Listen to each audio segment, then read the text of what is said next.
بسم الله الرحمن الرحيم الحمد لله رب العالمين والعاقبة للمتقين ولا عدوان إلا على الظالمين والصلاة والسلام على أشرف المرسلين وآله وأصحابه عليهم أجمعين ومن تبعهم بإحسان إلى يوم الدين أما بعد Assalamu alaykum va rahmatullohi va barakatuh. Savoqdoshlar. Janobi egimiz Alloh subhanahu va taologa cheksiz hamd sanolarni yo'llaymiz. Oqibat muttaqilarga xos.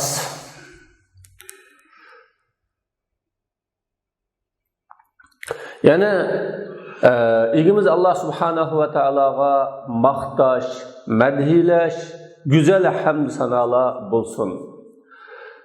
Güzel oqibat Allah'tan qo'rqqan, Allah'ın şeriatini bo'ylab mangan, her qachon din İslam'ның izidin izlab yaşagan taqvolarga bo'lsin.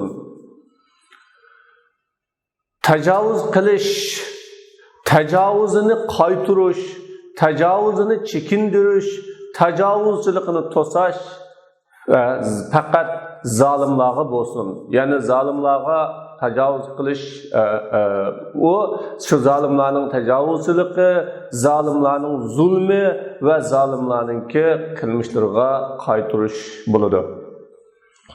Salat va salom Peygamberlerinin en uluğu Hazreti Muhammedur Resulullah sallallahu aleyhi ve sellem'e bulsun ve onun aile tavabatlarına, balı çakılarına hemmisiga bulsun.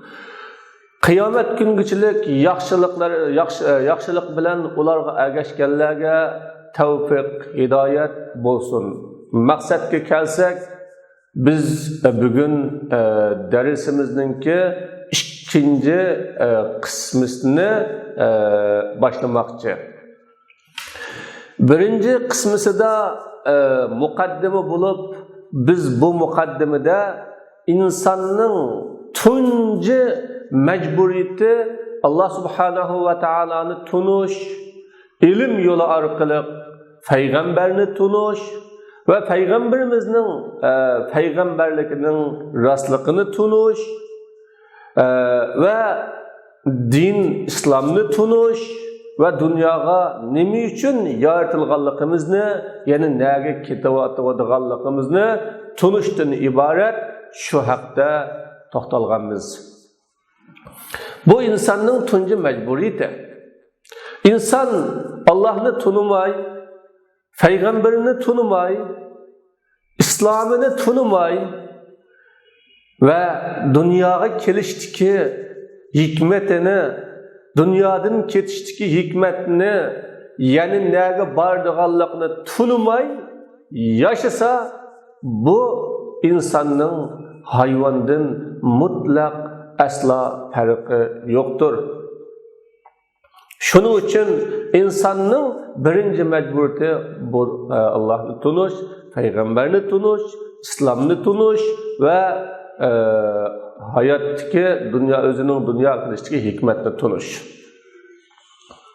Allah Teala yukarıdaki dersimizde müminlerine nurgulgan va'delerini yardım beriş, igdaçılık kılış, müdafaa kılış, hidayet kılış, zeminde urun-basar kılış, kudretlik kılış, kafirlarni ularga baş qilmaslik degandek nurg'ulgan va'dalarni iymondan iborat bu omilga bog'lab va'da qildi. Mo'minlarga bu va'da qildi. Yana Alloh subhanahu va taolo oxiratga kelsak, yana shu iymon omiliga bog'lab mo'minlarga jannatni va'da qildi.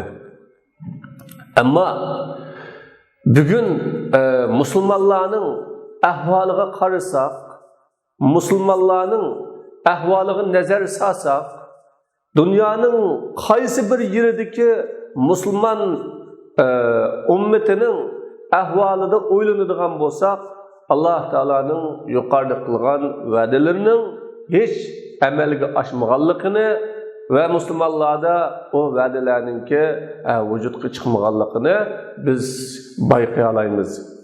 Bu nimadan darak beradi desa, bu mana musulmonlarning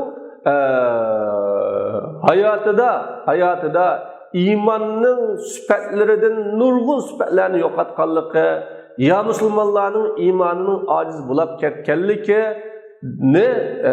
din darak beradi birodarlar. Chunki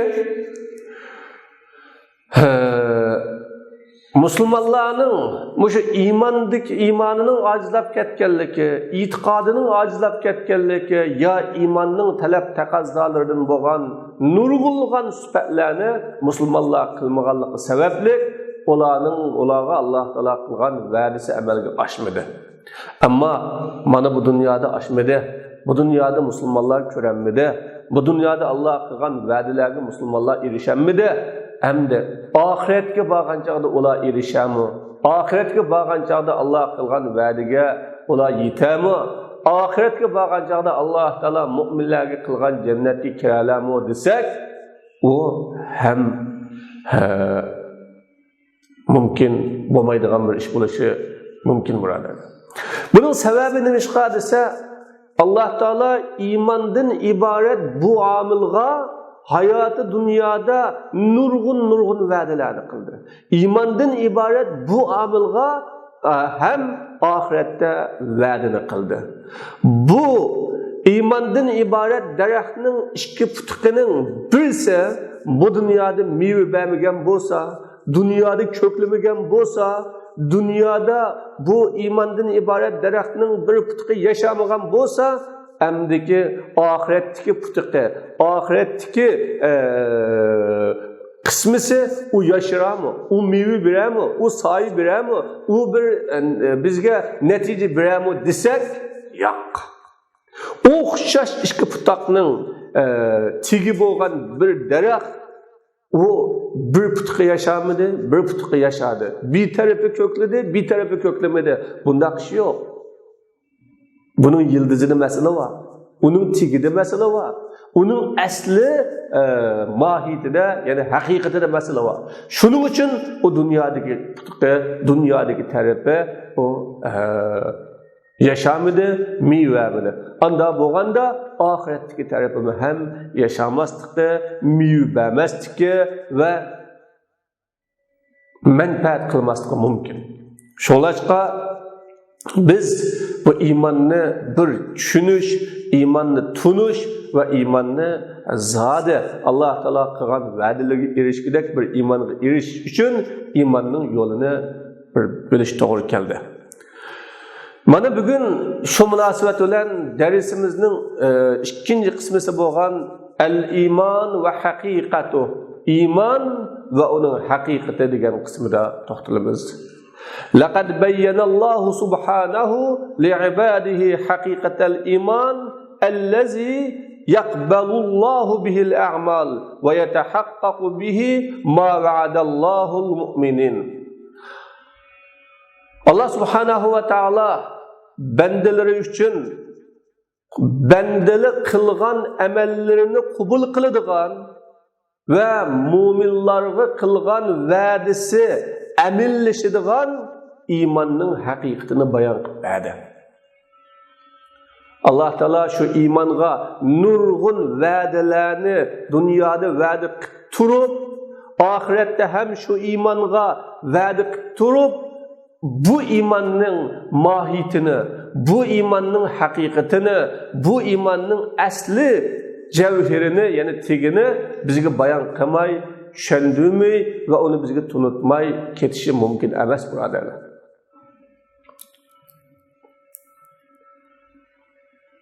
Shuning uchun Alloh subhanahu va taoloning bizga bu iymonni bayon qilib berishi, Alloh taoloning bizga iymonni ko'rsatib berishi, bu Alloh taolo mushu dunyoda bizga qilgan va'dalarining vujudga chiqishining bir yo'li. Alloh taolo bandalariga bandalarning qilgan yaxshi amallarini qabul qiladigan va mu'minlarga Alloh va'da qilgan va'dalar amalga oshadigan iymonning haqiqatini bayon qilib berdi. Iymon nimadan iborat? Al-imanu i'tiqadun va amalun. Anda bo'lganda Alloh taolo bu iymonning haqiqatini bayon qilib bergandan keyin bu iymon nimadan iborat desak, iymon i'tiqod va amaldan iborat.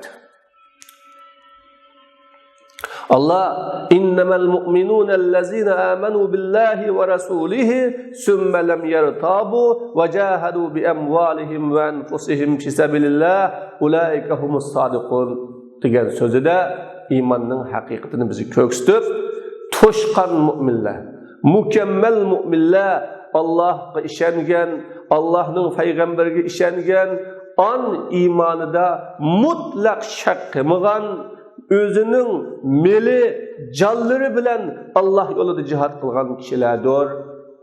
Ana shu kishilar rostchil kishilardir deb bizga bayon qilib berdi.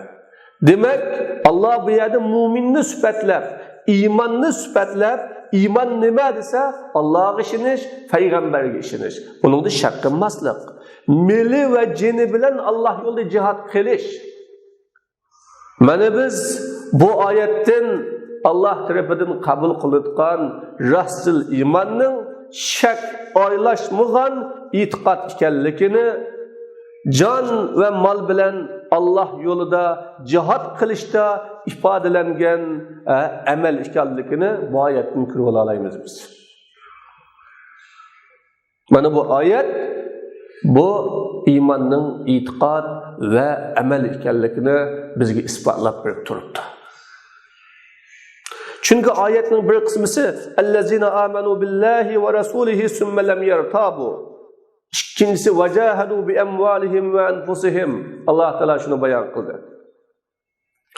Bu imanның itiqat ve amelden ibaret buluşu şunun üçün ki kalbinin itiqadı imanның kabul buluşuğa yetmeydi. Kalbimizde Allah itiqat kıttimiz, kalbimizde Allah'ını bir ve bar deb itiqat qıptimiz, İslam dinini haq din deb itiqat qıptimiz, Allah Teala'nın peygamberlerini toğra, haq peygamber deb itiqat qıptimiz. Ama bununla erişip ameliyetimiz, bununla erişip hayatımız, bununla erişip turmuşumuz, bununla erişip özümüzdeki yürüş-duruşları ve işleri bu olsa bu Allah'ın aldıda bir nesiki esqatmaydı buradarlar. Bu imanның amel ve itiqatın ibaret buluşu şunun üçün ki kalbinin itiqadı imanның kabul buluşuğa yetmeydi. İblis mi Allah Teala'nın varlığını, Allah'ın birlikini itiqat kıttı. Fakat caa ala lisanihi fil Kur'anil Kerim Rabbi fe'enzirni ila yevmi yub'asun. Mana iblisning tili bilen Kur'an-ı Kerim'de ey Allah bana adamlar tirildiğin günge kadar bir mühlet bersen, ey Rabbim meni adamlar kayıt edin, senin aldığın hesap biriş üçün kopadigan günge kadar bir mühlet bersen, benim cenimni almasan digerlikini Allah hikaye kıldı ya. Demek iblis mi? Rabbi fe'enzirni ila yevmi yub'asun deb Rabbi devadır buradarlar. Şunda bolsa mu? Yani iblis Allah'ın birliki ve barlığına itiqat kılgan, işengen bolsa mu? Onu Allah Subhanahu ve Teala kafir deb süperledi. Bunda kafir deb süperlişi o Allah Teala buyurgan emellerini kılıştın yoğallık kılganlığı üçün. O Allah Teala buyurgan emelini kemidi, buyurgan buyrukni kemidi, buyurgan buyrukka tekabburluk kıldı, o yoğallık kıldı o. Allah Teala illa iblise aba ve istekber ve kâne minel kafirin. İblis Adem'ge hürmet bildirinler, Adem'ge izzet bildirinler, Adem'ge ihtiram bildirinler diyen bu buyrukka unumidi ve bu buyrukka amel qilishdan yo'g'onlik qildi, cho'ngchilik qildi, kafirlardan bo'ldi deb Alloh bayon qiladi mana. Demak, iblis Allah subhanahu va taolaning bir va barlig'ini to'lishdan sirt Allah taolo yaratgan aşı qiyomat olamidagi jannat, davzax, Allah Teala'nınki qiyomat olamidagi barcha narsalarni bilutdi, tunutdi, uni tushunitdi, uningdan xabar berdi. Ba bo'lganlik uchun ila yawmi yub'asun deb odamlarning o'lgandan keyin yana tiriladiganligini bilganlik uchun shu tiriladigan kunga qadar mening jinimni olmasang, menga bir hayotlik bersang, menga bir muhlat bersang Parvardigor deb Alloh taolodan tiladi birodarlar. Demek o kıyametki işiniz, ölgenden kin telişki işiniz ve onundan kinki işlağı işiniz, ya Allah Teala'nı tunuş, Peygamberini tunuş, İslam'ını tunuş, eğer onunla kalip kılam kalıdığın bolsa, bu iman, itikad hesaplanmaydı. Anda boğanda hakiki iman nimelerden ibaret? Hakiki iman nimelerden ölçü alıdı? Fel imanul hakku izen huvellezi yectemilu ala. Anda bolsa hakiki iman o tüvendeki neselerini ölçü alıdı. Birinci şek arlaşmagan özgermez itikad. Özgermez itikad buluş bilen birge şek arlaşmagan bo'lishi. U aqidega shak paydo bo'lmasligi, u aqidani shak, gumon tavratmasligi lozim bo'lgan bunda bir aqidani o'z ichiga oladi. Ikkinchisi aqidaning borligini, aqidaning mavjudligini isbotlaydigan va uning aqidaning rostligini isbotlaydigan amal ne bu iman öz çıkalıdır. Mana bu amel imanın akidenin nimesi neticesi, akidenin müvisi. Ha akide ba manında, itikad ba manında, manında iman ba diş için onun rastlıkını ispatlaydıgan amel. Yani onun neticesi, müvisi buluş gerek. Vel amalu anva anda boğanda bu iman akideden ibaret, amelden ibaret, işkiga umumi cihetten bölendi. Ama amel şu, amel neçige bölünür olursa, amel mu bir neçe türlük. Birinci amelul kalp, bu kalpnin ameli. Kalpnin ameli.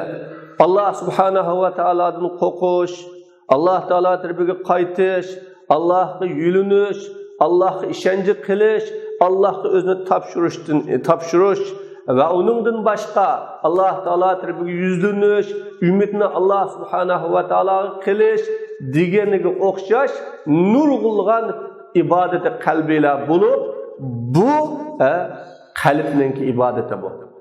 Kalbinin ameli bu. İkinci, tilinin ameli.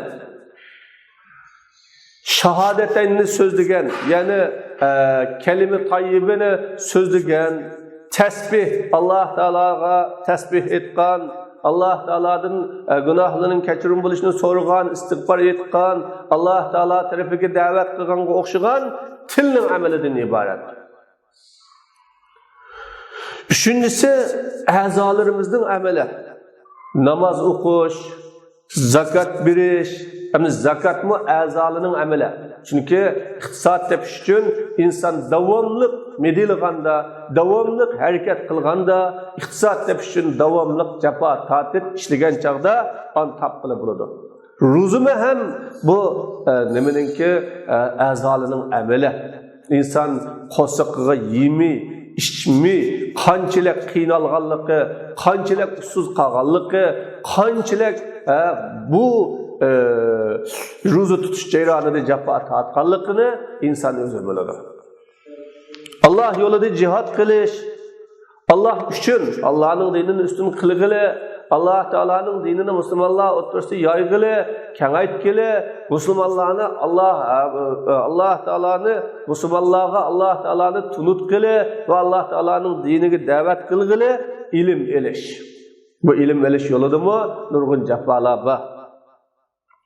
Allah Teala'nın ziminde urun basar kılış, halife kılıştan ibaret buyruğunu rastga çıkarış için İslam'ın talimatlarına uygun halette ticaret kılış, dihonchilik qilish, yuna kasb qilish, bu ustaxonning amali. Mana shuningga o'xshagan amallar bu iymonning ichiga kiradigan va iymonning talab taqozzolari bo'lgan va iymon uni o'z ichiga olgan amallar birodarlar. Endi Alloh taolo musulmonlarni zaminda o'rin basar bo'g'ili yaratdi. Urun basar bo'g'ili yaratdi. Zaminda urun basar bo'lish uchun insonlar yashash kerak. Yashash uchun keraklik har qanday ishlarni islomning ta'limotiga uyg'un, ta'limotiga muvofiq bo'lgan chog'ida u ishning hammasi nima mayli tijorat bo'lsin, mayli ziroat dehqonchilik bo'lsin, mayli hunar kasb bo'lsin, mayli uningdan boshqa har qanday soha bo'lsin, bu ibodat, iymon va dinning talab taqozzolari.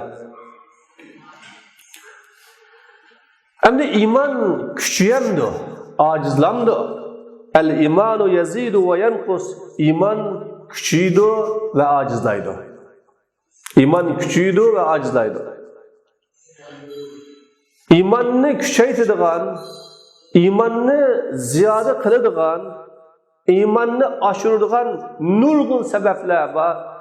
Sebepler bulup, şu imanın ilgisi, şu sebeplerini kılsa, şu sebepler bilen şugullansa, şu sebeplerini işlese, onun imanı küçüydü ve onun imanı ziyade buludu. Mesela Allah Teala ve izâ tuliyet aleyhim âyâtuhu zâdethum imâna. Müslümanlara Allah'ın ayetleri okulsa, o ayetler o Müslümanlara imanını ziyade kılıdı dedi.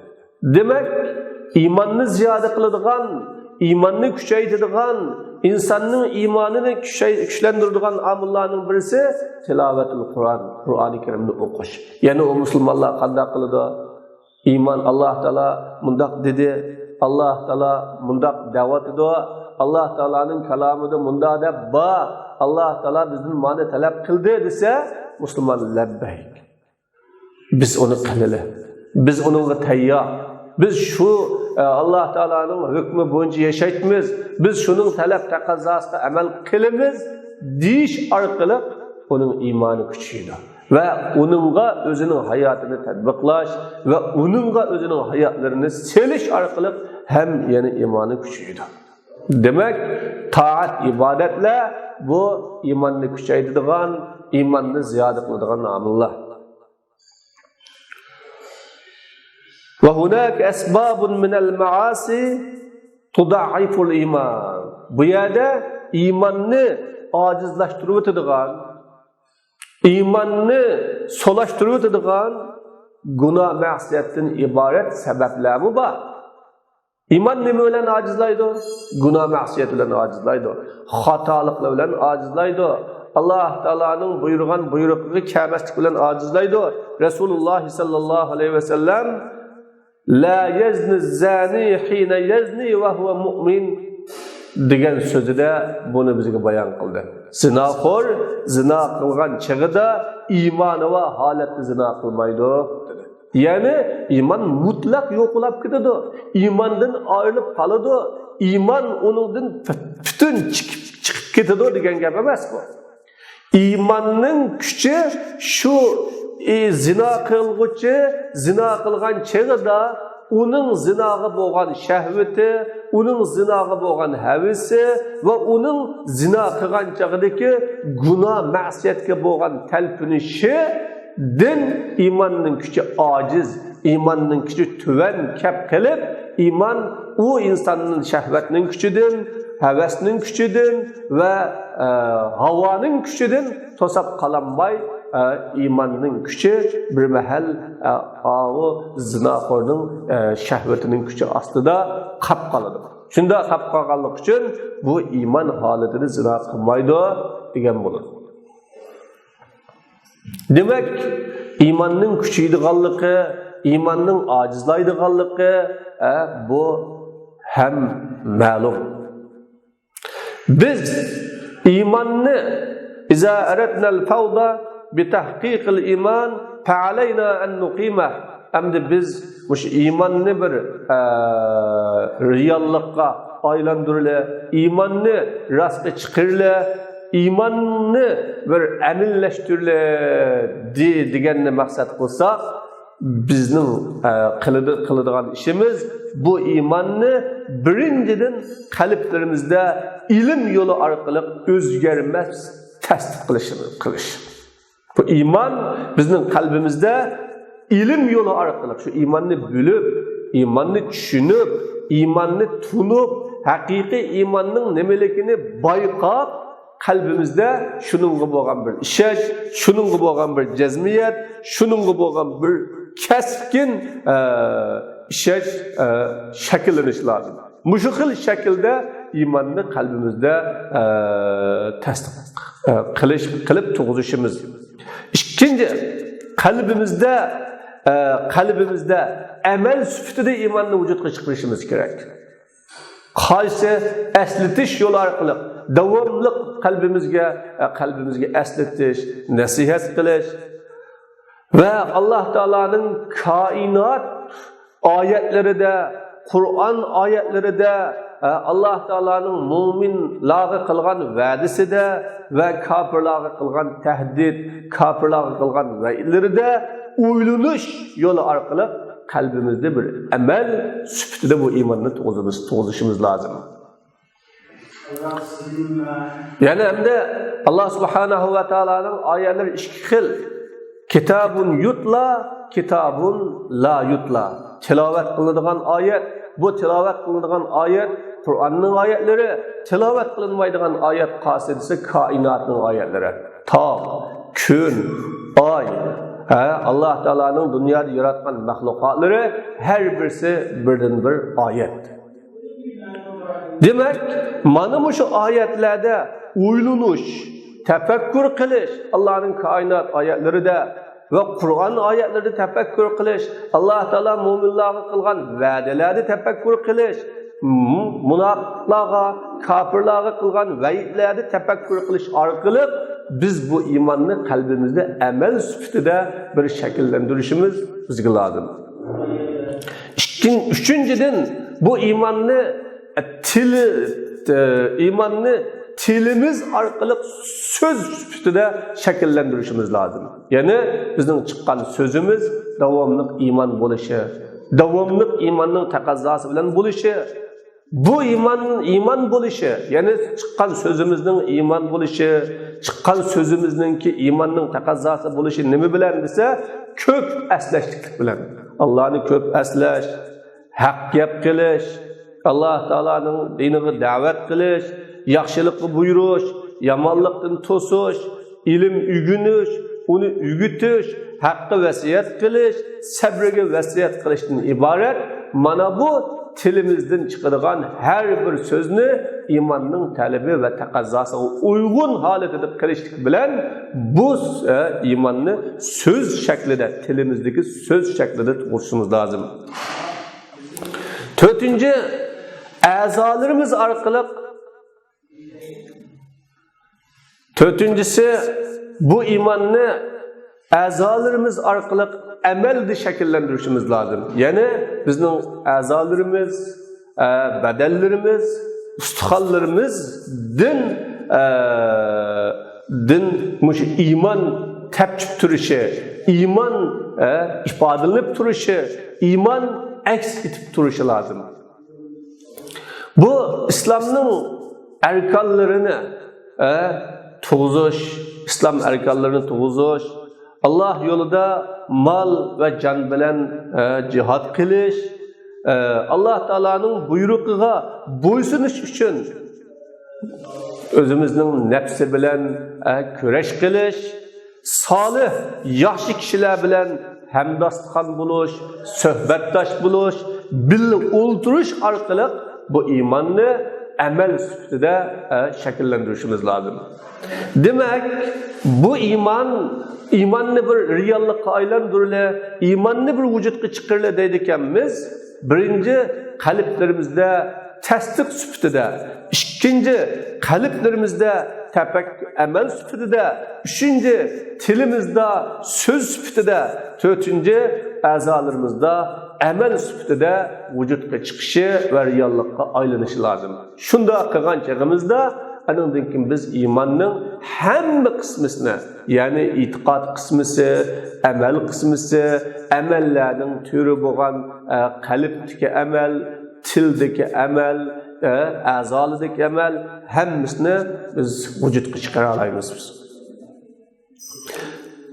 Ana Allah Teala dedi: "Vasbir nafsaka ma'allazina yad'una rabbahum bil ghadati wal 'ashi yuriduna wajha wa la ta'du 'aynaka 'anhum turidu zinatal hayatid dunya wa la tuti' man aghfalna qalbahu 'an zikrina wattaba'a hawa wa kana amruhu furta." Peygamber aleyhissalatu vesselam Allah Teala buyruq qilib, "Ey Muhammed aleyhissalatu vesselam, siz özünüzni atdigan kashda Rabbinin rizoligini ko'zlab, Rabbinin rizoligini iroda qilib, Rabbiga ibodat qilgan, Rabbiga qulchilik qilganlar bilan birga to'xtating. Ya'ni shular bilan birga yashang. Shular bilan birga turing, shular bilan birga o'ting, shular bilan birga aralashing" dedi. Demek, mu'minlar bilan birga o'tish, mu'minlar bilan birga yashash, mu'minlar bilan birga o'ltirib qo'pash, mu'minlar bilan birga ham suhbatdosh bo'lish bu iymon birodarlar. Va siz ulardan ko'zingizni tortmang, hayoti dunyoning zinnatini ko'zlab iroda qilib, tijorat qilsam bo'pti, pul topsam bo'pti, bozorga chiqsam bo'pti deb ularni kamsitib ko'zingizni tortmang. Biz qalbini zikrimizdan, dinimizdan g'ofil qilib qo'ygan, bizni aslashdan g'ofil qilib qo'ygan bizning Rabbimiz bor, dinimiz bor, payg'ambarimiz bor, biz bir musulmon, bizning yashash yo'limiz bor deyishdan qalbi g'ofil bo'lib qolgan, o'zining ko'ngli nimani tassa, foyda nadan kelsa, nimish qilg'usi kelsa shuning keynidan mang'atgan havolarga agashgan, ishlari shariatning o'lchimida bo'lmay chakdan oshgan kishilarga siz bo'ysunmang deb Alloh subhanahu va taolo payg'ambarimizga shuni buyurdi birodarlar. Demak, mu'minlar bilan birga o'ltirish, birga suhbatdosh bo'lish, birga yashash bu iymonning, bu islomning talabi bo'lsa, ammo qalbida iymonning urug'i bo'lmagan, islomning urug'i bo'lmagan, o'zining havolari bilan yashab ketgan, dunyo maqsadlari bilan shug'ullanib ketgan bundoq odamlarga bo'ysunish va bundoq odamlarga itoat qilmaslik bu dinning talabi. Haq sizlarning Robbinglardan, xohlagan kishi iymon etsin, xohlagan kishi kofir bo'lsin deb yana Alloh subhanahu va taolo bayon qildi. Buning hammasi yani yuqoridagi iymonning aqida va amaldan iborat bo'lishi hamda amalning 3 turga bo'linishi va mushu aqida va iymondan iborat tarkib topgan amalninki, iymonninki mukammal bo'lishi va kuchli bo'lishi birinchidan qalbni o'ngshashga ehtiyojli. Çünkü imanның o'rni, aqidaning o'rni bu nima bo'lsa qalb. Qalbni o'xshashga ehtiyojli. Va u qalbni hidoyatdan to'sadigan, hidoyatdan cheklaydigan kasallardan tozalashga va uni paklashga ehtiyojli. Demak, biz oldi bilan o'sha qalbimizni o'ngshash, qalbimizni tuzash, qalbimizni yaxshilash va qalbimizni isloh qilish lozim. Çünkü iman qalb to'rilishidir. Taqvolik qalb to'rilishidir. Aqidaning asli yildizi qalbda bo'ladi. Cevheri qalbda bo'ladi. Buni hidoyatdan to'sadigan kasallar bor. Mushu kasallardan buni paklash, qalbni tozalash va qalbni saqaytishga ehtiyojliq.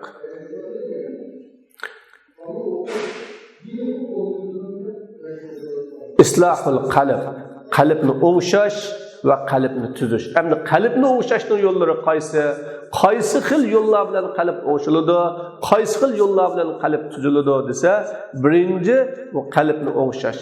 Mana Alloh taolo yawma la yanfa'u malu va la banun illa man atalloha biqalbin salim. O kunda, ya'ni qiyomat kunida hech kimga dunyoda to'plagan mollari, baqqan bolalari va boqimiz deb shuning keynidan yurib, shuning g'amini yeb, shuning ishlari bilan bo'lib ketib, o'zining majburiyatlarini, mas'uliyatlarini unutib qolgan, dinini unutib qolgan shu odamlarga bu bolalar asqatmaydi. Faqat Alloh taologa sog'lom qalb bilan kelgan, sog'lom qalb bilan kelgan kishilarga asqatadi dedi. Ana buni mishada Alloh subhanahu va taolo manfaat qiladigan narsaning sog'lom qalb ekanligini bizga bayon qildi. Sog'lom qalb Allohning oldida manfaat qiladi, Allohning asqatadi. Anda bo'lganda sog'lom qalb qaysi? Al-qalbus salim qalbul mu'min. Sog'lom qalb o mu'minning qalbi. Sog'lom qalb mu'minning qalbi.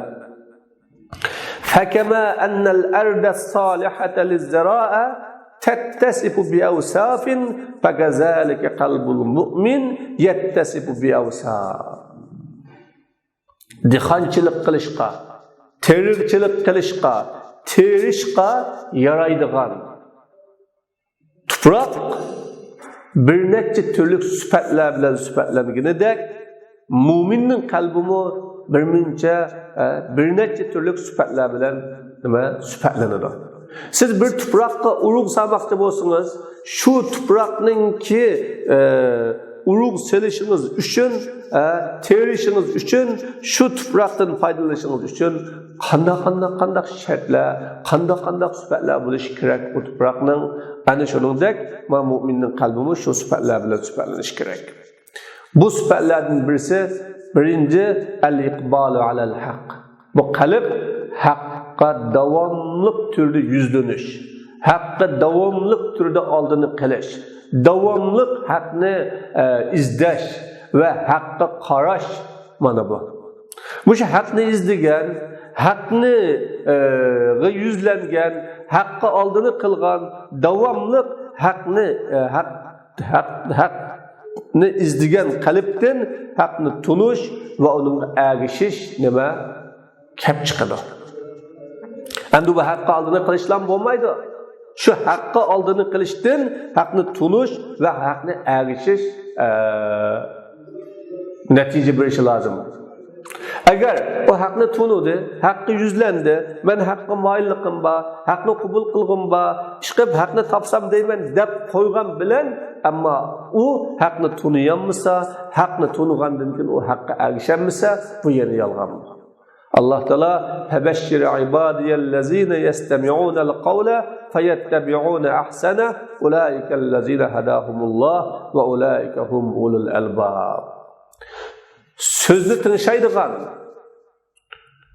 ergishishda o so'zning eng yaxshisiga ergishadigan, eng to'g'risiga ergishadigan, shu so'zlarning ichidagi haq bo'lganlarga ergishadigan, shu so'zlarning ichidagi ergishishga loyiq bo'lganlarga ergishadigan mening taqvo, muttaqi bandalarimga xush xabar bering deb Alloh bayon qildi. Demak, so'zning hammasi yaxshi emas. Ammo so'zni tinglab, shu so'zning eng to'g'risi, eng haq bo'lganiga ergishish bu mo'minlarning ishi. Ana shular Alloh hidoyat qilgan kishilar, ana shular aql egalari ular. Alloh taolo mana ulaikallazina hadahumulloh va ulaika hum ulul albab deb bu yerda alohida hum bayon qildi. Ama kisel kalp ilgileriço qaraydigan bolsanız, o kisel kalp ilgilerinin hakikatten yüz örüp, hakikatni xalamay, hakikatga yo'l tepishqimi tirishmay, şu hakikatga yo'l tepishqimi tirishmay, cahil, bilimsiz, haqni tunumay ketayotganligini ko'rasiz. Kisel kalp ilgileri fataraha mu'ridatan anil haq. Siz bu kisel kalp ilgilerini haqdan yüz örgücü ko'rasiz. Ama bu kisel kalp ilgileri haqqa yo'l topolmaydi. Haqni tuniyanmaydi. Haqni bilenmaydi. Allah ve ma ta'tihim min ayati rabbihim illa kanu anha mu'ridin. Ularga yana shundaq kisel bo'lgan kafir bo'lgan qalb egilariga Rabbining oyatlaridan bir oyat kelsa, ular undan yuz o'riydi dedi. Demek bu kafirning qalbi her qachon Allohning oyatlarini anglasa, her qachon Allohning oyatlari bilan uchrashsa, her qachon Allohning oyatlarini tunisa, ular o oyatni nima qiladi? Yuz o'riydi. Onu bununla bir qalab bakaya, bununla bir bekip bakaya, mani bir bunda bir çınşap bakaya, manınla bir kulak sep bakaya demeydi o kafir. Şuna bu kafir kalbinin süpti nima dese el-i'radu anil haq, haqdan yüz o'rish. El-i'radu anil haq, haqdan yüz o'rish. Haqni to'nimaslik, haqni qabul qilmaslik. İkincisi, haqni yaxshi ko'rish. Bu sağlam qalbning süpti haqni yaxshi ko'rish. Qalbining islomga echilishi. Sağlam qalbning egisi haqni yaxshi ko'radi, qalbi islomni o'rganish, islomni tushunish uchun echiladi. O shu orqali Allah subhanahu wa ta'ala'nın hidayetiga tegishli bo'ladi. Sağlam qalb davomli ilm elishqa, haqni tunishqa, haqni bilishga tirishadi va shuningga qiziqadi. Qalbini haq bilan beyitishqa, qalbini haq bilan to'shqizashqa, qalbini haq bilan nurlantirishga qiziqadi.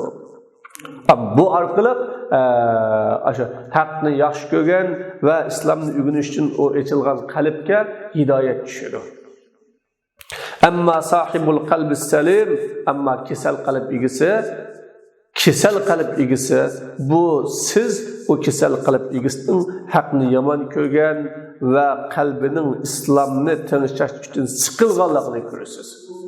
Onunla siz haqni so'zlasangiz, haqni desangiz, haqni yetkazsangiz, o nima qiladi desangiz qalbi siqilib ketadi. Qo'rilib ketadi. Qashingizda o'ltingiz kelmaydi. Gap ketmaydi. So'zlagan so'zingiz quloqqa kirmaydi. Qashingizda bir aram bulab qoladi. Rahat his qilolmaydi. Mush orqali bu kafir sağlam, buzuq qalb o'zini Allah subhanahu va taolaning azobiga nima qiladi? Duch qiladi. Allah taolaning ozdirish azobiga duch qiladi. Bu haqni yüz o'rgandikin, haqni tunimag'andikin, haqni xolamag'andikin, haq bilan huzur ololmagandikin, Allah Taala o qalbni haqni tunimaydigan, haqni xolamaydigan, haqni ko'rsa o haqni qabul qilolmaydigan qilib qo'ydi. Allah "Fama yuridillahu an yahdiyahu yashrah sadrahu lil-islam." Allah Taala hidoyat qilishni xohlagan kishining qalbini islom uchun echiyotdi.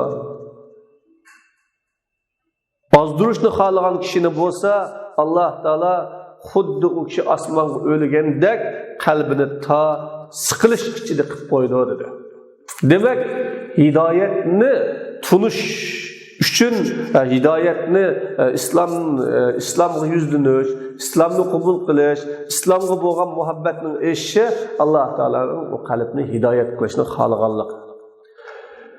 Endi bu qalbni shundoq ta sıkılıpkan, bir aram, haqni ko'rsa rahat alamaydigan, haqni ko'rsa qalbi xursand bo'lmaydigan bo'lib qilishi, ular haqni yomon ko'rganlik uchun. Aslida ular haqni xolamaydi. Haqqni tapısı yok, haqqni tunugusu yok, haqqi kagisi mi yok, haqqni aslida izlamaydi ular. Bal ja'ahum bil haqq ve aksaruhum lil haqqi karihun. Allah deydi ya buna, ularga haq keldi. Vahalaniki ularning ko'pinchisi haqni yomon ko'radi deydi. O haqni yomon ko'rganlik uchun o haqqa uningki tayyorlik yo'q qabul qilishga, haqqa tayyorlik yo'qki o haqqa agishga, haqqa bir tayyorlik yo'qki o haqqa amal qilishga. Unda bo'lgandan keyin ular tayyorliksiz holatda haq kelsa, ular o haqni yomon ko'radi deb Alloh taolo bayon qildi.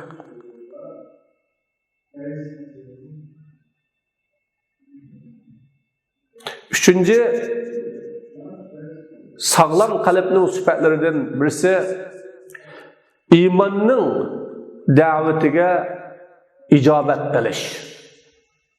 Iymonning da'vatiga ijobat qilish va iymonni ziyoda qilishga, iymonni ko'paytirishga qiziqish va uni yaxshi ko'rish, iymanga bo'lgan iymonim oshdi, taqvoliqim oshdi, bu iymonim kuchaydi deb davomli shuning chorasini biqish va uning amalini izlash va uningga rag'bat qilish. Sahibul qalbi salim yastajibu li da'vatil iman. Sağlam qalbning egisi iymon da'vatiga ijobat qiladi. Iymonning chaqiriqlariga ijobat qiladi. Iymonga elib boradigan yo'llarga kiradi, iymonga elib boradigan vositalarni izlaydi, iymonga elib boradigan amallarni qiladi. O'sha orqali bu iymonining kuchayishi, iymonining ziyoda bo'lishini izlaydi. Allah Teala sağlam qalb egalaridan Rabbana innana sami'na munadiyan yunadi lil iman an aminu bi rabbikum fa amanna Rabbana faghfir lana zunubana wa kaffir anna sayyiatina wa tawaffana ma'al abrar deb o'zi bayon qildi ya. Shularning so'zini o iman egalari nima deydi? Ey Allah, biz iymonga chaqiradigan bir chaqiruvchini angladik. Şu chaqiruvchining chaqirganligini angladik. Iymon aytinglar, Rabbingizga ishoninglar, Rabbingizni tuninglar degan bir ovozini angladik biz, an sana ishondik ey Allah deydi. Demak, mu'min sog'lom qalb egalari iymon tarafiga chaqiradigan bir ovozni anglasa, iymon tarafiga qichqiradigan da'vatni anglasa, o qanday qiladi desa, shu hamon ijobat qiladi. Shu hamon shu tarafga yuzlanadi. Ma ishni qilsang yaxshi, savob bo'ladi. Ma ishni qilsang Rabbing rozi bo'ladi. Ma ishni qilsang iymoning kuchaydi desa, u darhol unga labbay deydi. Ey Parvardigor, gunohlarimizni kechirim qilgin. Biz iymonning chaqiriqiga ijobat qildik.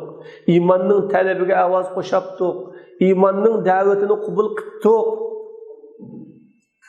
Qolgan gunohlarimizni kechirim qilgin, xatoliklarimizni bizdan yurg'izib, afv qilgin va bizni yaxshilar bilan dunyodan olib ketgin deydi deb Alloh taolo mana hikoya qildi.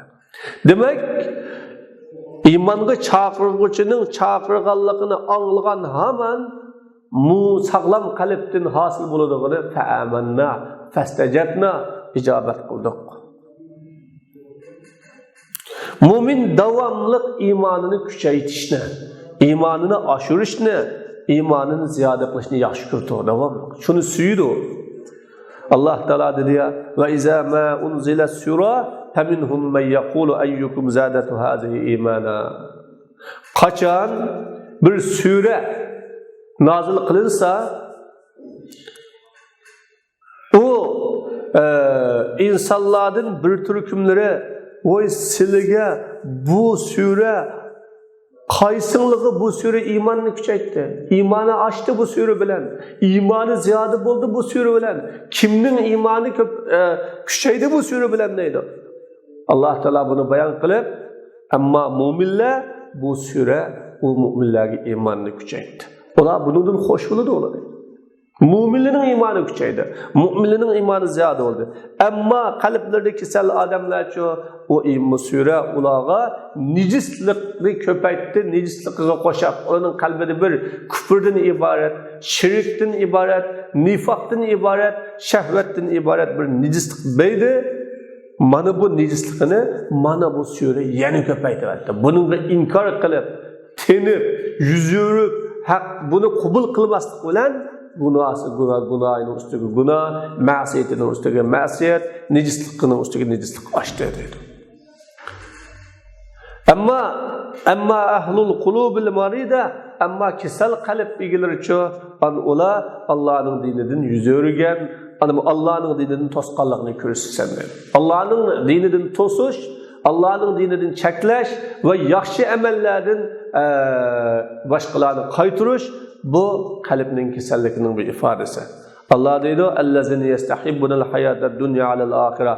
Hayoti dunyoni oxiratdan yaxshi ko'rgan, Allah'ın yolunu toskan ve Allah'ın yolunu bu maymak yol, hata yol, hazırki zamanın uygun kelmeydiğen yol, doğru olmayan yol diyenler, ulaike fi dalalin ba'id, ola bek hakikatin bek yiraklaşıp ketkenler ola, hidayetin bek yiraklaşıp ketkenler ola, azgınlıkta çoğunkurlap ketkenler deb Allah Teala mana bu yerda kesal qalb egalarining sifatini bu yerda bayon qilib berdi birodarlar.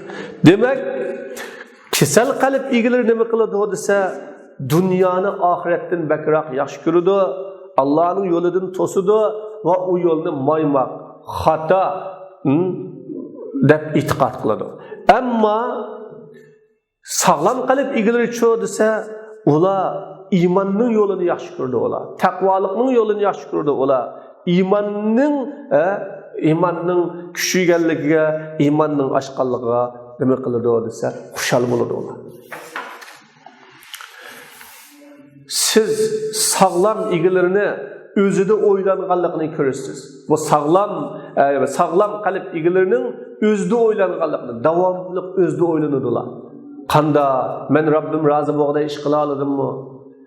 Mendan Rabbim rozi bo'ladimi? Men bir dinimga muvofiq yashagan tamammi? İslamga muvofiq yashagan tamammi deb o'zida o'ylanadi yoki o'zininki zotida yoritilishini o'ylanadi ular. Qarab o'zining har bir ustug'onlariga, qonning aylanganliklariga, yurakning soqqanlariga, o'zining so'zlayotganlariga, ko'zning ko'rayotganlariga, qo'ltiqlarini tutib harakat qilayotganlarida buni o'ylanadi. Asman zeminning yoritilishida, asman zeminni qarab turib buningda o'ylanadi. Ularga Xoliqi tarafdan ularning dunyoda yashashidiki, ülüşidiki hikmetni tonutib bergan, o'tmishi bilan kelgusini sifatlab bergan, Alloh taolo bandalarga, mu'min bandalarga tayyorlagan jannatni, kofirlarni kutayotgan azobni sifatlab bergan bu hidoyat haqida o'ylanadi bu odamlar. Biz bu hidoyatga qanchalik amal qila oldik? Ve Resulullah sallallahu aleyhi ve sellem'nin mucizeleri oylanıdır bular. Siz kalırsınız, bunu devamlı tefekkür bilen. Ve o Peygamber aleyhisselam'ın ki peygamberliğinin delilleri de. Ve Peygamber aleyhisselatü vesselam ya ki Allah subhanahu ve teala olanı buyurgan işlerini kançılak tedbiqlayaladık. Kançılak özümüzü izchillaştıraladık. Bizga dunyo oxiratning saodati vujudga chiqami, do'zaxning azobidan qutulib qola olamizmi deb, shu do'zaxning azobidan qutulish va dunyo oxiratning baxt saodatiga erishish uchun o'ziningki Alloh buyurgan shu amallarni tadbiqlamaganligi haqida sog'lom qalb egalari o'ylanadi. Siz buning o'ylanganligini siz ko'rasiz bu yerda. Ve Allah Teala ellezine yezkuruna Allaha qiyaman ve qu'udan ve ala junubihim. Mana bu müminler Allah Teala'nı uyturgan haletide, o'ltirgan haletide ve yatgan haletide nima qiladi? Eslaydi ular. Uyutusimi Allah'ını eslaglik. Qanday eslaydi? Davomli mening ustimdagi majburiyatni ado qila oladimmi, qilamadimmi? Mendan Rabbim rozimi, rozi emasmi? O'ltirib masha şunun gemi, şunun sohbeti, yetiqliqmi shu? Ola asman zeminning yoritilishida tafakkur qiladi ular. Asman zeminiga qarab iymonni kuchaytiradi. Va deydiki, Parvardigor, sen buni bekorga yaratmadi. Sen bunu bekağa yaratmadı deb her bir neslinin yaratılışından bir hikmet, bir mana izlaydi olar. Subhanak biz seni paklaymiz, bizde dozaq azabını saqladı. Lekin kafirlarço, kafirlar qolaqlarini, aqllarini o'ylanish, tafakkur qilishdan iborat bu ko'z quloqlar yaratilgan narsani ishlatmay va uning da ko'z quloqlarini ishlatmay baqa qo'ydi. Ishlatmaydi. Ana ular shu qiyomat kuni pushmon qiladigan chaqda ham e'tirof qiladi. Ular o chaqda bu quloqlarini ishlatmagandikin, aqllarini ishlatmagandikin, asl Alloh taolo bu quloqni, aqlni nima uchun yaratdi desa, o'ylansin uchun yaratdi. Aqlini tafakkur qilsin uchun yaratdi. Ko'z quloqlarichi haqni ting'ishin, haqni anglasin deb yaratdi. Ammo bu ko'z quloqni o'zining layoqida ishlatmaydi. Shuning uchun ular hech narsani tuymaydi, hech narsani bayqamaydi, hech narsani xabarsiz yashaydi. Ammo qiyomat kuni seni pushmon qiladi. Men Alloh taolo va qalu law kunna nasma'u aw naqil ma kunna fi ashabis sa'ir. Ular nima deydi? Agar biz quloqimizni ishqsilib, haqni ting'ishgan bo'lsak, to'g'rini ting'ishgan bo'lsak, yoki kallimizni ishqsilib, o'ylangan bo'lsak, tafakkur qilgan bo'lsak, aqlimizni ishlatgan bo'lsak, dozaq egalaridan bulab qolmayotganmiz deydi. Demak, dozaqqa kirishning sababi nimadan? Ko'zi, quloqini ishlatmaganlikdan, aqlini ishlatmaganlikdan, ko'zini ishlatmaganlikdan birodar. Ammo mu'minlarcha, sog'lom qalb egalaricha ular quloqini davomli ishlatadi. Davomli haqni anglaydi, haqni tingishaydi, haqni tingishashga tirishadi va aqlini ishlatadi, tafakkur qiladi, o'ylanadi. Bular shu chaqda dozaqqa kirgan chig'ida gunohlarini e'tirof qiladi. Fasuhqal li ashabis sa'ir. Dozaq egalariga halokatlik bo'lsin. Dozaq egalariga halokatlik bo'lsin deydi. Demak, mana Alloh taolo bu yerda bayon qildi. Shuning uchun sog'lom qalb egalari bilan kasal qalb egalarining farqi shuki, sog'lom qalb egalari birinchi haqiqatga yuzlanadi, haqiqatni qabul qiladi, ikkinchisi haqiqatni yaxshi ko'radi va qalbining haqiqat islom uchun ochilganligini, islom uchun ochiladi. To'rtinchisi iymonning da'vatiga ijobat qiladi va iymonini kuchaytirishni yaxshi ko'radi.